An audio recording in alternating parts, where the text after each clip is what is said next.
വിദ്യയ്ക്ക് എന്റെ സൂരജിനെ ഇത്രയ്ക്ക് ജീവനാണെന്ന് ഞാൻ മനസ്സിലാക്കിയില്ല. അതെ, അത് ബീന പറഞ്ഞത് ശരിയാ. അവര് തമ്മിൽ അടുപ്പമുണ്ടെന്ന് അറിയാമായിരുന്നു. അത് ഇത്രമാത്രം ആഴത്തിലുള്ളതാണെന്ന് നമ്മളാരും മനസ്സിലാക്കിയില്ല. വിദ്യ ജീവനോടെ നമ്മുടെയൊക്കെ മുന്നിൽ ഉണ്ടെന്നല്ലാതെ അവൾ ആ പഴയ വിദ്യയല്ല. ഭക്ഷണമൊന്നും കഴിക്കാതെ നല്ല ആരോഗ്യ പ്രശ്നങ്ങളും ഉണ്ട്. എന്നാൽ കഴിയും വിധം ഞാൻ അവളെ സമാധാനിപ്പിക്കാൻ നോക്കി. പക്ഷേ എന്റെ മകനെ എന്നിൽ നിന്ന് തട്ടിയെടുക്കാൻ നോക്കുന്ന ഒരാളായി മാത്രമോ ഞാൻ ആ കുട്ടിയെ കണ്ടത്. പക്ഷെ അവൾ എന്റെ മോനെ പ്രാണനായിട്ട് സ്നേഹിച്ചിരുന്നു എന്ന് ഞാൻ അറിയാതെ പോയി. വിദ്യ സൂരജിനെ സ്നേഹിക്കുന്നത് പോലെ തന്നെ സൂരജിനും വിദ്യ ഇഷ്ടമായിരുന്നിരിക്കും അല്ലേ?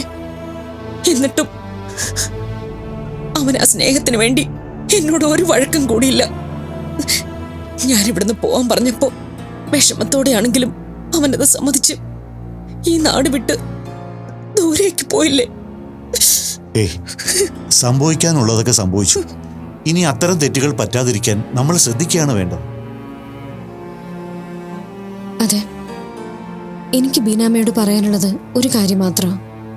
നമ്മുടെ സൂരജിനെ സ്നേഹിച്ചതുകൊണ്ട് മാത്രമോ വിദ്യക്ക് ഈ അവസ്ഥ വന്നത്? ബീനാമ്മ ഇനി സൂരജിനെ പോലെ തന്നെ വിദ്യയും കാണണം. അവളെ പഴയതുപോലെ ജീവിതത്തിലേക്ക് കൊണ്ടുവരാൻ നമ്മളാൽ കഴിയും വിധം സഹായിക്കാൻ വേണം. മനസ്സിലായി മോളെ. ഈ അമ്മയ്ക്ക് ഇനി ചെയ്യാൻ പറ്റുന്നത് എല്ലാവർക്കും വേണ്ടി പ്രാർത്ഥിക്കുക എന്നത് മാത്രം. അത് ഞാൻ ചെയ്യാം. മോളും പ്രാർത്ഥിക്കണം. അത് ഞാൻ ചെയ്യില്ലെന്ന് ബീനാമ്മയ്ക്ക് തോന്നുന്നുണ്ടോ? മോൾക്കൊപ്പം ഇനി മുതൽ ക്ഷേത്രത്തിൽ എന്നും വരണമെന്ന് പറഞ്ഞിരിക്കുക ബീന. അതിനെന്താ, ഞാൻ വന്ന് ബീനാമ്മയെ കൊണ്ടുപോവാം. നമ്മൾ മനുഷ്യർക്ക് ചെയ്യാൻ സാധിക്കാത്ത പലതും ഭഗവാന് ചെയ്യാൻ സാധിക്കും. എനിക്ക് ഒരു കാര്യം മാത്രം മതി. അത് എന്റെ സൂരജ. നിങ്ങൾക്കറിയാലോ, എല്ലാം തികഞ്ഞെന്ന അഹങ്കാരമായിരുന്നു എനിക്ക്. സൂരജിന്റെ അച്ഛനെ നഷ്ടപ്പെട്ട് പെരുവഴിയിലായപ്പോ അവിടെ നിന്ന് പെട്ടെന്ന് സ്വർഗം പോലൊരു ജീവിതം കിട്ടിയപ്പോ ഞാൻ മതി മറന്നു. ഭഗവാനെ പോലും മറന്നു. ക്ഷേത്രത്തിൽ പോലും ഞാൻ പോവാതായി. സത്യം പറഞ്ഞ പൂജ ചെയ്യുന്നത് എങ്ങനെയാണെന്ന് പോലും ഞാൻ മറന്നുപോയി. ഞാൻ കാണിച്ച അഹങ്കാരത്തിന്റെ ഒക്കെ ശിക്ഷ കിട്ടിയത് എന്റെ കുഞ്ഞിനായിപ്പോയി. എനിക്ക് ഉറപ്പാ സൂരജിന് ഈ അവസ്ഥ വന്നതിന് ഒരേ ഒരു കാരണേ ഉള്ളൂ. അത് ഞാനാ. എന്റെ അഹങ്കാരമാ. ഇങ്ങനെ വിഷമിക്കാതെ ബീനാമേ. തെറ്റെല്ലാ മനുഷ്യർക്കും പറ്റും. അത് തിരിച്ചറിഞ്ഞ് മാപ്പ് പറയുമ്പോൾ തന്നെ ഈശ്വരൻ നമ്മളോട് ക്ഷമിക്കുമെന്നാ ഞാൻ വിശ്വസിക്കുന്നത്. ഇതൊക്കെ പലതവണ ഞാൻ പറഞ്ഞതാണ്. ഇതൊന്നും ബീനിക്ക് ആശ്വാസമാകുന്നില്ല. ഇപ്പം ബീനാമ എടുക്കുന്നത് നല്ലൊരു തീരുമാനമാണ്. ഭഗവത് സന്നിധിയിൽ മനസ്സിലെ വിഷമങ്ങൾ അർപ്പിച്ച് പ്രാർത്ഥിക്കാം. ഭഗവാൻ എല്ലാ വിഷമങ്ങളും മാറ്റിത്തരും. നമ്മുടെ സൂരജിനെ തിരിച്ചു കിട്ടുകയും ചെയ്യും. മോളുടെ നാവ് പൊന്നാവട്ടെ മോളെ.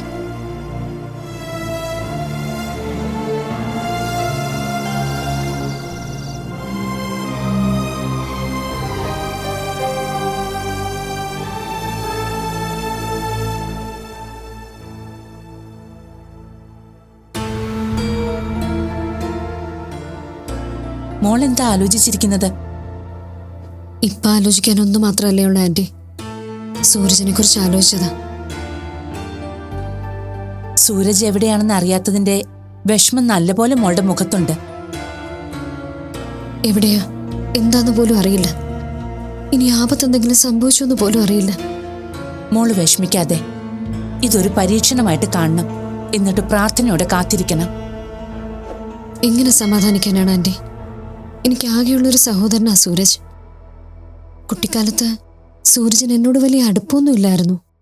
പക്ഷെ എനിക്കൊരു പ്രശ്നം വന്നപ്പോൾ എന്റെ കൂടപ്പിറപ്പായി എല്ലാ കാര്യത്തിലും എനിക്കൊപ്പം നിന്നു. സൂരജ് എന്റെ കൂടെ ഇല്ലായിരുന്നെങ്കിൽ ആദർശന്റെ കാര്യത്തിൽ എനിക്കെന്തെങ്കിലും ചെയ്യാൻ പറ്റുമെന്ന് പോലും തോന്നുന്നില്ല. ഒരു കൂടപ്പിറപ്പിന് നൽകേണ്ട എല്ലാ സ്നേഹവും ബഹുമാനവും ഇപ്പൊ എനിക്ക് സൂരജ് തന്നിരുന്നതാ. ആ സമയത്താ ഇങ്ങനെ ഓരോന്ന് സംഭവിക്കുന്നത്. മോളുടെ വിഷമം എനിക്ക് മനസ്സിലാവുന്നുണ്ട് മോളെ. ചില സമയത്ത് നമ്മൾ മനുഷ്യർ നിസ്സഹായരായി പോകുന്നത് ഇതുപോലെയുള്ള അവസരത്തിലാ. ഏറ്റവും വിഷമം വിദ്യയുടെ കാര്യത്തിലാ ആന്റി. സൂരജും വിദ്യയും തമ്മിൽ അടുപ്പത്തിലായിരുന്നു എന്ന് ഞാൻ പറഞ്ഞിരുന്നല്ലോ. അറിയാം. അതിന്റെ പേരില് 2 വീടുകളിലും അല്പം പ്രശ്നം ഉണ്ടായിരുന്നതല്ലേ? വിദ്യയും സൂരജും തമ്മിലുള്ള ഇഷ്ടത്തിന് ഇത്ര ആഴം ഉണ്ടാവുമെന്ന് ഞാൻ സ്വപ്നത്തിൽ പോലും കരുതിയിരുന്നില്ല. സൂരജിന്റെ വിവരമൊന്നും അറിയാത്ത സാഹചര്യത്തില് നമുക്ക് നഷ്ടമായത് 2 പേരെയാ. വിദ്യയുടെ ശരീരം മാത്രമേ ഇവിടെ ഉള്ളൂ. മനസ്സുകൊണ്ട് വിദ്യ സൂരജിനൊപ്പമാ. വിദ്യ പഴയ അവസ്ഥയിലേക്ക് തിരിച്ചു കൊണ്ടുവരാൻ എല്ലാവരും ശ്രമിച്ചുകൊണ്ടിരിക്കുക. ഈശ്വരന്മാര് എന്തിനാ ഇങ്ങനെ പരീക്ഷിക്കുന്നതെന്ന് അറിയില്ല. ഏതായാലും എല്ലാം ശരിയാവുമെന്ന് വിശ്വസിച്ച് മുന്നോട്ട് പോകാന്ന് മാത്രമേ നമ്മുടെ മുന്നിലുള്ളൂ. ഞാനൊരു കാര്യം ചോദിച്ചാ ആന്റിക്കത് ബുദ്ധിമുട്ടാവോ? എന്താ മോളെ? മോൾക്ക് എന്നോട് എന്തെങ്കിലും ചോദിക്കുന്നതിന് എന്തിനായി മുഖവര? കാര്യം പറ. ആന്റിക്ക് ജാതകവും മറ്റും നോക്കാൻ അറിയുന്നതല്ലേ? ഞാൻ സൂരജിന്റെ നാളും ജനന സമയം തന്നാൽ എന്തെങ്കിലും നോക്കി പറയാൻ പറ്റുമോ? സൂരജ് ഇപ്പൊ എവിടെയാണെന്നതിന്റെ എന്തെങ്കിലും ഒരു സൂചന കിട്ടിയാൽ മതി. മഷിനോട്ടക്കാരെ പോലെ സൂരജ് ഇപ്പൊ എവിടെയാണെന്ന് ഗ്രഹനില നോക്കി എനിക്ക് പറയാൻ സാധിക്കില്ല. പിന്നെ സൂരജിന്റെ ഇപ്പോഴത്തെ അവസ്ഥയും ആയുസിന്റെ ബലവും ഒക്കെ നോക്കാം. മോള് വിഷമിക്കാതെ. എന്നാൽ കഴിയുന്നത് പോലെ ഞാൻ ശ്രമിക്കാം. എന്തെങ്കിലും ഒരു സൂചന കിട്ടിയാൽ അതൊരു സഹായമാവുമല്ലോ. അതെ ആന്റി, സൂരജിനെ കുറിച്ച് എന്തെങ്കിലും ഒരു വിവരം കിട്ടിയാ അത് വലിയൊരു സഹായം തന്നെയായിരിക്കും. സൂരജ് എവിടെയാണെന്നറിയാൻ എല്ലാരും കാത്തിരിക്കുക. എവിടെ അന്വേഷിക്കേണ്ടത് പോലും നമുക്കൊരു ഐഡിയ ഇല്ല. ഞാൻ ശ്രമിക്കാം മോളെ. ചില പരീക്ഷണങ്ങൾ ചില നേരത്ത് നമ്മൾ നേരിട്ടേ മതിയാകൂ. പലതും ഈശ്വരൻ തരുന്നത് നമ്മളെ പലതും ബോധ്യപ്പെടുത്താൻ വേണ്ടിയിട്ടായിരിക്കും. മനുഷ്യര് ചില നേരത്ത് സ്വയം മറന്ന് അവർക്ക് മുകളിൽ മറ്റൊന്നില്ല എന്നുവരെ തെറ്റിദ്ധരിക്കും. അതാണ് നമ്മുടെ നാട്ടിലുണ്ടാകുന്ന പല പ്രശ്നങ്ങൾക്കും കാരണം. ഒന്നു പറഞ്ഞ് അടുത്തതിന് വാളെടുക്കുന്ന കാലഘട്ടത്തിലാ നമ്മളിപ്പോ. അങ്ങനെയുള്ള സമയത്ത് ഒന്നും മനുഷ്യന്റെ കയ്യിലല്ല എന്നും നമ്മൾ നിസ്സഹായരാണെന്നും ബോധ്യപ്പെടുത്താൻ ചില സംഭവങ്ങൾ നമ്മുടെ നാട്ടിലുണ്ടാകും. അതിൽ പെടുന്നതാണ് ഈ പ്രകൃതി ദുരന്തങ്ങൾ പോലും. അങ്ങനെ പൊതുവായ ഒരു പ്രശ്നം ഉണ്ടാകുമ്പോൾ മനുഷ്യര് ജാതിയും മതവും വർണ്ണവും സമ്പത്തും എല്ലാം മറന്ന് ഒറ്റക്കെട്ടായി നിൽക്കും. അതുപോലെ നിങ്ങളുടെ കുടുംബത്തിലെ പ്രശ്നങ്ങൾ പരിഹരിച്ച് ഒന്നിച്ചു നിർത്താൻ ഈശ്വരൻ നടത്തിയ പരീക്ഷണമാവും ഈ പ്രശ്നങ്ങളെന്നാണ് എനിക്ക് തോന്നുന്നത്. സൂരജിന്റെ ഒരു പ്രശ്നം വന്നപ്പോ അകന്നു നിന്ന 2 കുടുംബങ്ങളുടെയും പ്രാർത്ഥന ഒന്നായി മാറിയില്ലേ? അതെനിക്കും തോന്നിയ കാര്യമാണ് ആന്റി. പക്ഷേ ചിലരെ പാഠം പഠിപ്പിക്കാൻ ചെയ്യുന്ന കാര്യത്തിൽ വേദന അനുഭവിക്കേണ്ടി വരുന്നത് എല്ലാരും കൂടിയല്ലേ? പാവം വിദ്യ, അവൾ എന്ത് തെറ്റാ ചെയ്തേ? ഇപ്പൊ ഏറ്റവും ദുഃഖിക്കുന്നത് വിദ്യയല്ലേ? എല്ലാത്തിനും ഒരു കാരണം ഉണ്ടാകും മോളെ. നമ്മൾ മനുഷ്യർ നിസ്സഹായരാണ്. അത് നമുക്ക് മനസ്സിലാക്കാൻ സാധിച്ചെന്നും വരില്ല. എല്ലാ പരീക്ഷണങ്ങൾക്കും ഒരു അവസാനമുണ്ട്. ആരെയും എല്ലാ കാലവും വേദനയിലേക്ക് ഭഗവാൻ തള്ളിവിടില്ല. ഇവിടുത്തെ കാര്യം തന്നെ മോൾക്കറിയാവുന്നതല്ലേ. ആദർശിന്റെ കാര്യത്തില് നമ്മൾ എല്ലാവരും എത്രമാത്രം വേദനിച്ചു. അവസാനം ആ വേദനയിൽ നിന്നും മോക്ഷം തന്നില്ലേ? അതുപോലെ ഈ പ്രശ്നത്തിൽ നിന്നും ഒരു പരിഹാരം ഈശ്വരൻ തന്നെ ഉണ്ടാക്കും. ആദർശിനെ രക്ഷിക്കാൻ മോളെ ഈശ്വരൻ കാരണമാക്കിയതുപോലെ സൂരജിനെ രക്ഷിക്കാനും ഭഗവാൻ ആരെയെങ്കിലും നിയോഗിച്ചിട്ടുണ്ടാവും. സമയമാകുമ്പോ ആ നിയോഗം നടക്കും. ഉടനെ എല്ലാത്തിനും ഒരു പരിഹാരം ഉണ്ടാവണമെന്നുള്ളൊരു പ്രാർത്ഥനയെ എനിക്കുള്ളൂ. എല്ലാവരുടെയും കണ്ണീരിന് അവസാനം ഉണ്ടാവണം. നഷ്ടപ്പെട്ട എല്ലാ സന്തോഷവും 2 കുടുംബത്തിലും തിരിച്ചു വരണം. എല്ലാം നടക്കും മോളെ. എന്നാൽ കഴിയുന്നത് പോലെ ഞാനും ശ്രമിക്കാം.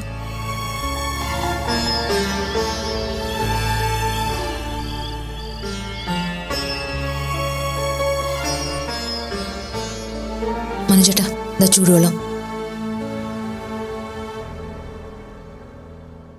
മീര വന്നിരുന്നു. കുറെ സമയം ഇവിടെ നിന്നിട്ടാ പോയത്. മീര തനിച്ചാണോ വന്നത്? അത് ആദർശം ഉണ്ടായിരുന്നോ? തനിച്ചായിരുന്നു. വിദ്യയുടെ കാര്യത്തിൽ നമ്മളെപ്പോലെ തന്നെ മീരയ്ക്ക് നല്ല വിഷമമുണ്ട്. അവർ സഹോദരങ്ങളല്ലേ തന്നെ. നമ്മൾ മുതിർന്നവർക്കല്ലേ വേർതിരിവുകളുള്ളത്. മീരമോൾ എന്നും വിദ്യയും വിശാലിനെയും സ്വന്തം സഹോദരങ്ങളായിട്ടേ കണ്ടിട്ടുള്ളൂ. മനോജേട്ടൻ പറഞ്ഞതിന്റെ കാര്യം എനിക്ക് മനസ്സിലായി. മീരയോട് ഞാൻ ഒരുപാട് വേർതിരിവുകൾ കാണിച്ചിട്ടുണ്ട്. അത് സത്യ. അതൊക്കെ എന്റെ വിവരക്കേടായിരുന്നു എന്ന് എനിക്കിപ്പോ മനസ്സിലായി. ധന്യെ കുറ്റപ്പെടുത്താനല്ല കേട്ടോ ഞാനിത് പറഞ്ഞത്. കുറ്റപ്പെടുത്താൻ പറഞ്ഞാലും തെറ്റില്ലല്ലോ മനോജേട്ടാ. ഇന്ന് മീരമോള് വിദ്യയുടെ അടുത്തിരുന്ന് അവളെ സംസാരിപ്പിക്കാനും മറ്റും ശ്രമിക്കുന്നത് കണ്ടപ്പോ എനിക്ക് വലിയ വിഷമം തോന്നി. അതെന്താ? ഞാൻ വാശി കാണിച്ചില്ലായിരുന്നെങ്കിൽ വിദ്യയ്ക്കൊപ്പം മീരയും ഈ വീട്ടിൽ വളരേണ്ടതായിരുന്നില്ലേ? അതൊക്കെ പഴയ കാര്യങ്ങളല്ലേ തന്നെ. ഇവിടെ നിർത്താത്തത് കൊണ്ട് മീരയ്ക്ക് ദോഷമൊന്നും സംഭവിച്ചില്ലല്ലോ. ഒരു കണക്കിന് പറഞ്ഞാൽ കൂടുതൽ നന്മയാ കിട്ടിയിട്ടുള്ളത്. അത് ശരിയാ. മനോജനും വിശാലും തിരിച്ചു വന്നിട്ട് പോകാന്ന് ഞാൻ മീരയോട് പറഞ്ഞതാ. പക്ഷെ മീരയ്ക്ക് അവളുടേതായ തിരക്കുകൾ ഉണ്ടാവില്ലേ? ഇടയ്ക്ക് വരാന്ന് പറഞ്ഞിട്ടാ മീര പോയത്. അത് സാരമില്ല. അവൾക്ക് എത്ര തിരക്കുണ്ടെങ്കിലും ഞാനൊന്ന് വിളിച്ചാൽ അവൾ ഓടി വരും. അതെനിക്കറിയാം. ഇല്ല, ഞാൻ വരുന്ന ഡേറ്റ് കൺഫേം ആയിട്ടില്ല. ഞാനൊന്ന് നോക്കട്ടെ. നിങ്ങൾ ഡേറ്റ് ഫിക്സ് ചെയ്യണ്ട. ഞാൻ വിളിച്ചു പറഞ്ഞതിന് ശേഷം തീരുമാനിച്ചാൽ മതി. ശരി, ഓക്കെ. എന്താ മോനെ, നിനക്ക് തിരിച്ചു പോയിട്ട് എന്തെങ്കിലും അത്യാവശ്യം ഉണ്ടെങ്കിൽ പൊക്കോ കേട്ടോ. എന്തായാലും വിദ്യമോളെ ഡിസ്ചാർജ് ചെയ്ത് തിരിച്ചു കൊണ്ടുവന്നല്ലോ. ഇനിയുള്ള കാര്യങ്ങൾ എനിക്ക് മാനേജ് ചെയ്യാവുന്നേ ഉള്ളൂ. അതെങ്ങനെ മനോജേട്ടാ? ഈ സമയത്തല്ലേ വിശാൽ ഇവിടെ നിൽക്കേണ്ടത്? അവൻ അവൻ്റേതായിട്ടുള്ള തിരക്കുകളില്ലേ തന്നെ. ഇങ്ങനെ വീട്ടിനകത്ത് തന്നെ ഇരിക്കാൻ പറ്റുമോ? അമ്മ പേടിക്കണ്ട, ഞാൻ ഉടനെ പോകുന്നില്ല. സത്യമാണോ മോനെ? അതെ അമ്മേ. വിദ്യ ഈ അവസ്ഥയിൽ ഇവിടെ കണ്ടിട്ട് ഞാൻ എങ്ങനെ പോവും? വിദ്യയുടെ എല്ലാ അസ്വസ്ഥതകളും മാറി അവള് പഴയതുപോലെ ആയിട്ട് മാത്രമേ ഞാൻ പോകുന്നുള്ളൂ. അപ്പം നിന്റെ വർക്കുകളും കാര്യങ്ങളൊക്കെ? അതിലൊക്കെ വലുത് എനിക്കെൻ്റെ കുടുംബമാണ് അച്ഛാ. എൻ്റെ പെങ്ങളുടെ ലൈഫാണ്. പോകണം എന്ന വാക്കുകൾ കൊണ്ട് നിന്നോട് പറഞ്ഞെങ്കിലും മനസ്സുകൊണ്ട് പോകരുതേ എന്ന ചിന്ത തന്നെയായിരുന്നു എനിക്കും. സത്യം പറഞ്ഞാൽ മനസ്സിന് പഴയതുപോലെ ബലമില്ല. അച്ഛൻ വിഷമിക്കാതെ. നമ്മുടെ വിദ്യ നമ്മൾ മാറ്റിയെടുക്കും. പഴയതുപോലെ ഡാൻസും പാട്ടും ഒക്കെയായി അവൾ ഈ വീട്ടിൽ ഓടി നടക്കും. നിന്റെ നാവ് പൊന്നാവട്ടെ. എന്റെ വിദ്യ ആ പഴയ ചിരിയോടെ കാണാൻ പറ്റണേന്ന് ഒരു പ്രാർത്ഥന മാത്രമേ എനിക്കുള്ളൂ. അവളുടെ ഇരിപ്പും ആലോചനയും കാണുമ്പോൾ നെഞ്ചുരുക. അതൊക്കെ മാറും അമ്മേ, എനിക്ക് ഉറപ്പുണ്ട്. സൂരജിനെ കുറിച്ച് എന്തെങ്കിലും ഒരു വിവരം കിട്ടിയിരുന്നെങ്കിലും അതൊരു സഹായമാവുമായിരുന്നു. എല്ലാവരും അന്വേഷിക്കുന്നുണ്ടല്ലോ അച്ഛാ. ഞാനും എൻ്റേതായിട്ടുള്ള രീതിയിൽ ശ്രമിക്കുന്നുണ്ട്. വൈകാതെ എന്തെങ്കിലും വിവരം കിട്ടുമെന്ന് തന്നെയാണ് എൻ്റെ പ്രതീക്ഷ. ആദർശ് മിനിസ്ട്രി ലെവലിലൊക്കെ സ്വാധീനം ചെലുത്തി അന്വേഷിക്കുന്നുണ്ടെന്ന് അറിയാൻ കഴിഞ്ഞ്. ഇത്രയൊക്കെ തിരക്കിയിട്ടും ഒരു സൂചന പോലും കിട്ടാത്തതല്ല സങ്കടം. അമ്മേ, ചെറിയ അപകടമൊന്നും ആയിരുന്നില്ലല്ലോ. ബസ്സിൽ 1-2 ആളുകളും ആയിരുന്നില്ല. ഒരുപാട് ആളുകളുടെ ഡീറ്റെയിൽസ് ഇനിയും കിട്ടാനുണ്ടെന്നാണ് ഞാൻ അറിഞ്ഞത്. എല്ലാം സമയദോഷം. അങ്ങനെ കണ്ടാൽ മതി. എന്റെ മോളൊന്ന് പൊട്ടിക്കരഞ്ഞ് പകുതി ആശ്വാസം കിട്ടിയനെ. ഇത് വിഷമം മുഴുവൻ ഉള്ളിൽ ഒതുക്കി സഹിക്കുകയല്ലേ. ഇന്ന് മീരമോള് വന്ന് കുറെ നേരം സംസാരിച്ചപ്പോ അവൾ അതിനോട് പ്രതികരിക്കുന്നുണ്ടെന്ന് എനിക്ക് തോന്നി. പക്ഷേ അമ്മ വിഷമിക്കാതെ. ഹോസ്പിറ്റലിൽ നിന്ന് ഡിസ്ചാർജ് ആയി വരാനും മാത്രം വ്യത്യാസം ഉണ്ടായില്ലേ? സാവകാശം ഇനിയും മാറ്റങ്ങൾ സംഭവിക്കും. അതെ തന്നെ. നമ്മുടെ മുന്നിൽ പ്രാർത്ഥന എന്ന് പറയുന്നൊരു മാർഗം മാത്രമേ ഉള്ളൂ. നമ്മൾ എന്തൊക്കെ കരുതിയാലും തീരുമാനങ്ങൾ മുഴുവൻ ആ വലിയ ശക്തിയുടെയാ. അതെ, ജീവിതത്തിൽ ഒരുപാട് അഹങ്കരിച്ച് വളഞ്ഞ് അതിനെല്ലാം ഉള്ള ശിക്ഷ ഭഗവാൻ എനിക്ക് തന്നു. അതുമാത്രമല്ല, സൂരജ് നാട്ടിൽ നിന്ന് പോകണമെന്ന് മനസ്സൊരുക്കി ഞാൻ ഒരുപാട് പ്രാർത്ഥിച്ചിട്ടുണ്ട്. എനിക്ക് ഇപ്പൊ ഒരു പ്രാർത്ഥനയേ ഉള്ളൂ. എങ്ങനെയെങ്കിലും സൂരജിനെ തിരിച്ചു കൊണ്ടുവരണമെന്ന്. ദുരഭിമാനത്തെക്കാളും എന്റെ അഹങ്കാരത്തെക്കാളും എല്ലാം വലുത്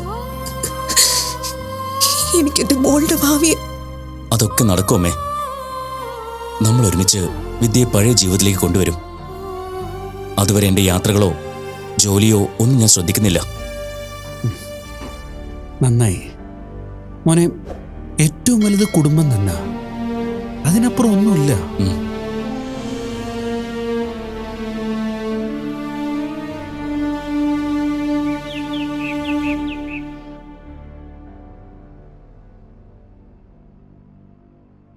അമ്മേ, ഞാൻ ക്ഷേത്രത്തിൽ പോയിട്ട് വരാം. ശരി, പോയിട്ട് വാ. മീരേ,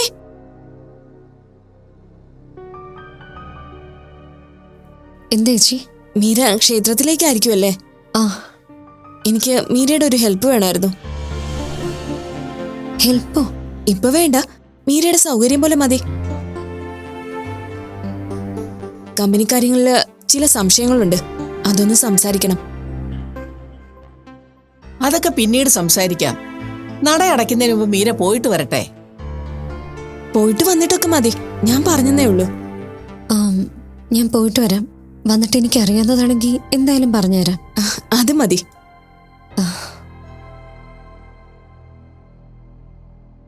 അഭി, നിനക്കിതെന്താ പുതിയ വഴക്കിന് നോക്കുവാണോ? വഴക്കോ? എന്തിന്? പിന്നെ നീ എന്തിനാ മീരെ തടഞ്ഞു നിർത്തി സംസാരിച്ചത്? നിനക്കെന്താ മീരയിൽ നിന്ന് അറിയേണ്ടത്? അമ്മ എന്തിനാ ഇങ്ങനെ ടെൻഷൻ ആവുന്നത്? ഞാൻ ഒരു വഴക്കിന് നോക്കിയതല്ല, ഞാൻ പറഞ്ഞത് സത്യമാ. കമ്പനിയിലെ ചില കാര്യങ്ങളിൽ എനിക്ക് സംശയമുണ്ട്. മനസ്സിലാക്കിയെടുത്തോളം അത് പറഞ്ഞു തരാൻ മീരെ കൊണ്ട് സാധിക്കും. അതുകൊണ്ടാ ഞാൻ അവളോട് സഹായം ചോദിച്ചത്. അറിയാൻ പാടില്ലാത്ത കാര്യങ്ങൾ അറിയുന്നവരോട് ചോദിച്ചു മനസ്സിലാക്കണമെന്ന് അമ്മ തന്നെയല്ലേ പറഞ്ഞു തന്നിട്ടുള്ളത്? ഇത് എന്റെ മകൾ അഭിരാമി തന്നെയാണോ സംസാരിക്കുന്നത്? നീ മീരെ അംഗീകരിച്ചോ അഭി? മീരെ അംഗീകരിക്കുന്നതിൽ എന്താ കുഴപ്പം? ഞാൻ മനസ്സിലാക്കിയെടുത്തോളം ആദർശിനേക്കാൾ ബുദ്ധിയും വിവരവും കഴിവും മീരയ്ക്ക് തന്നെയാ. അത് മാത്രമല്ല, പകയോ വൈരാഗ്യമോ മനസ്സിൽ സൂക്ഷിക്കുന്ന സ്വഭാവവും മീരയ്ക്കില്ല. അതുകൊണ്ട് തന്നെ ഞാൻ ചോദിക്കുന്ന കാര്യങ്ങൾ എനിക്ക് പറഞ്ഞു തരികയും ചെയ്യും. എനിക്കിതൊന്നും വിശ്വസിക്കാൻ പറ്റുന്നില്ല. മരിച്ചാലും മീരെ അംഗീകരിക്കില്ലെന്ന് ശപഥം ചെയ്ത അഭിയാണോ ഈ പറയുന്നത്? എനിക്ക് മീരയോട് ദേഷ്യം ഉണ്ടായിരുന്നു എന്നത് സത്യമാ. എന്ന് കരുതി അവളെനിക്ക് ശത്രുവൊന്നുമല്ല. പിന്നെ ഇത്രയും കാലം നീ അവളോട് കാണിച്ചതോ? അത് അവളെ അമ്മയും ആദർശും എന്നേക്കാൾ നല്ല കുട്ടി എന്ന രീതിയിൽ പൊക്കി പറഞ്ഞപ്പോ എനിക്ക് അസൂയ തോന്നി. പക്ഷേ അതൊക്കെ എന്റെ തെറ്റ് തന്നെയായിരുന്നു. നിങ്ങൾ പറഞ്ഞതിലും കഴിവുള്ള ആള് തന്നെയാണ് മീര. ഞാൻ കരുതിയത് ബിസിനസ്സിലെല്ലാം അറിയാവുന്നത് ആദർശനാണെന്നാണ്. എന്നാൽ ആദർശിനേക്കാൾ കഴിവുള്ളത് മീരയ്ക്ക് തന്നെയാ. അതല്ലേ ആദർശിനെ പോലെ ഒരു ഘട്ടത്തിൽ മീര രക്ഷിച്ചത്. നീ മീരെ മനസ്സിലാക്കിയതിൽ എനിക്ക് സന്തോഷമുണ്ട് മോളെ. നമ്മൾ കരുതുന്ന പോലെയല്ല പലരും. പലർക്കും ഒരുപാട് കഴിവുകൾ ഈശ്വരൻ കൊടുത്തിട്ടുണ്ടാവും. അവർക്കത് തെളിയിക്കാൻ സമയം കിട്ടുമ്പോൾ അവരത് തെളിയിക്കും. മീരയുടെ കഴിവുകൾ അവളെ ആദ്യം കണ്ടപ്പോഴേ എനിക്ക് ബോധ്യമായതാണ്. എനിക്ക് തോന്നുന്നത് ആദർശിന് ഏറ്റവും യോജിച്ച ഭാര്യയാണ് മീര. ഇത്രയും നാളും എനിക്കത് അംഗീകരിക്കാനുള്ള മനസ്സുണ്ടായിരുന്നില്ല അമ്മേ. പക്ഷേ ഇനിയെങ്കിലും ഞാനത് അംഗീകരിച്ചില്ലെങ്കിൽ അത് മോശമായി പോവും. നല്ലത് കണ്ട അതിനെ നല്ലതെന്ന് പറയണമെന്ന് പറഞ്ഞല്ലേ അമ്മ ഞങ്ങളെ വളർത്തിയത്. സന്തോഷമായി മോളെ. സത്യം പറഞ്ഞ നീ ആദർശൻ രണ്ടു നിലയ്ക്കൽ നിൽക്കുന്നതിൽ എനിക്ക് നല്ല സങ്കടം ഉണ്ടായിരുന്നു. മീരയോടുള്ള നിന്റെ ദേഷ്യവും കൂടി ഓർത്തപ്പോ നിങ്ങൾ ഒരിക്കലും ഒന്നിക്കുമെന്ന് കരുതിയിരുന്നില്ല. അങ്ങനെ ഒരു പേടിയൊന്നും വേണ്ടമ്മേ. എന്റെ മനസ്സിലിപ്പോ മീരയോട് ദേഷ്യമൊന്നുമില്ല. അമ്മ പറഞ്ഞ പോലെ പരസ്പരം പഴിച്ചും വഴക്കിട്ടും മുന്നോട്ട് ജീവിച്ചിട്ട് എന്താ കാര്യം? വളരെ ചുരുങ്ങിയ ആയുസാണ് മനുഷ്യനുള്ളത്. ആ സമയത്ത് വാശിയും ദേഷ്യവും കൊണ്ടിരുന്ന് സ്വന്തം സമാധാനവും ചുറ്റുമുള്ളവരുടെ സമാധാനവും കളയുന്നതില് അർത്ഥമില്ലെന്ന് എനിക്ക് മനസ്സിലായി. ആ ബോധം വന്നതുകൊണ്ട് എനിക്കറിയാത്ത കാര്യങ്ങൾ മീരയോട് ചോദിച്ചു മനസ്സിലാക്കാന്ന് ഞാൻ തീരുമാനിച്ചത്. നന്നായി മോളെ. ഇപ്പം നിന്നെക്കുറിച്ച് ഓർത്ത് അമ്മയ്ക്ക് അഭിമാനം തോന്നുന്നു. ഒരു നല്ല കാര്യം വന്നപ്പോ നീ വാശിയും വൈരാഗ്യവും മറന്നല്ലോ. സത്യത്തിൽ നീ മീരയോട് സംസാരിക്കാൻ വരുന്നത് കണ്ടപ്പോ ശരിക്കും ഞാൻ ടെൻഷനാവുകയാണ് ചെയ്തത്. വീണ്ടും നമ്മുടെ വീട്ടിൽ വഴക്കും പ്രശ്നങ്ങളും തുടങ്ങാൻ പോവുകയാണോ എന്ന പേടിയാണ് എനിക്ക് വന്നത്. ഇനി അമ്മയ്ക്ക് അങ്ങനെ ഒരു പേടി വേണ്ട. ഞാനായിട്ട് ഇനി മീരയോട് വഴക്കുണ്ടാക്കില്ല. അത് മാത്രമല്ല, ഇന്ന് വരെ ഞാൻ മീരയെ നാത്തൂനായി മനസ്സുകൊണ്ട് അംഗീകരിച്ചിട്ടില്ലായിരുന്നു. എന്നാ ഇന്നു മുതൽ മീര എന്റെ സ്വന്തം അനുജത്തി തന്നെയാ. കമ്പനി കാര്യങ്ങളില് എനിക്ക് ചില സംശയങ്ങളുണ്ട്. മീര വിചാരിച്ച അതിന് എനിക്കൊരു പരിഹാരം പറഞ്ഞു തരാൻ സാധിക്കും. അവളത് പറഞ്ഞു തരുമെന്ന് തന്നെയാ ഞാൻ വിശ്വസിക്കുന്നത്. പറഞ്ഞു തരും. ആ കാര്യത്തിൽ എനിക്ക് സംശയമൊന്നുമില്ല. ആ അത് മതി. മീര അമ്പലത്തിൽ നിന്ന് വരട്ടെ, അത് കഴിഞ്ഞ് സംസാരിക്കാം അമ്മേ. ശരി മോളെ.